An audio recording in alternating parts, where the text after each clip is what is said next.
This is my all-time favorite digestive plant, and that's aloe. And this type of aloe, as you can see, gets very nice and big, and there's a lot of beautiful goo that comes out of those leaves. And that goo is what we call a mucilaginous herb, which means it coats the stomach and the digestive tract, which is full of mucus because your stomach pH is 2. So if you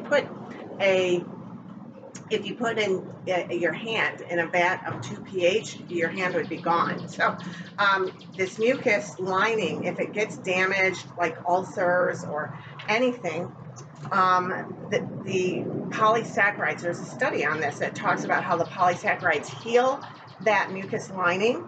And then also what you can do is you can just peel this. Usually I do this with a knife, but you can just peel this back and you can take out this. We cube it with a knife. You don't want any of the green in there, but you can make a cube like this. Take this off. And then you could freeze that. And it's really nice if you get heartburn, or you could also put it and make an ice cube out of it and put it in a glass for somebody, because you could heal their stomach while they're drinking their drink.